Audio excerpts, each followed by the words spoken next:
Now, since we added a bill of material in a previous lesson, we can add balloons to this assembly. Now, balloons can be added manually or automatically. And this command here, magnetic line, that works with the balloon command. So let's begin. Let's start by adding balloons manually. I'll select the balloon command, and notice in the property manager, once again, we have this style that we can create based on these settings here. Under the balloon settings, we can change the shape of the balloon from circular to triangle, hexagon, diamond, pentagon, and so on.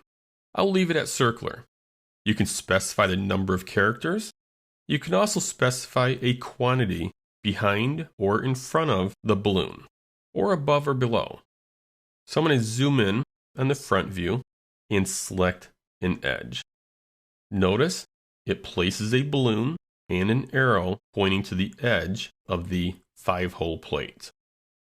I'll do the same for the sleeve, and I'm going to click in the middle of the axle just so you can see how the balloon changes. The only thing that really changes is the arrow changes to a black dot. I'll select the edge of this 3-hole plate, and notice as I move the balloon near the existing balloons, I receive a yellow center line which allows me to align the balloons to one another. Okay, let's add a couple more balloons here. There's the sleeve, axle, and the bottom plate. Now I'm going to go ahead and close out of the balloon command. Notice I can select a balloon, for example, item 4, and when I move it, notice the alignment lines, which allows me to clean up the balloons on the screen. Another option is something called magnetic line. Notice I can place a magnetic line on the screen in any orientation, and if I take the magnetic line through existing balloons, they'll snap to it.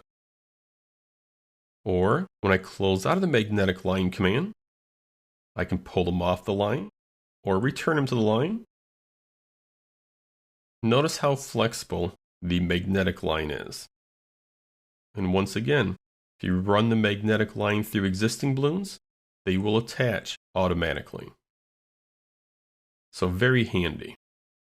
Now let's go ahead and clear all of these balloons.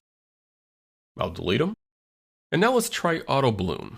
I'll select auto balloon, select a view, and notice under my balloon layout, I can place the balloons above the view, below the view, to the left, to the right, in a square pattern or a circular pattern.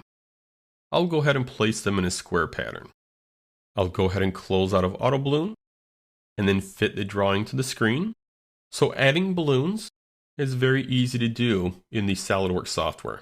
You can do it manually or automatically, and keep in mind you do have the option of using a magnetic line.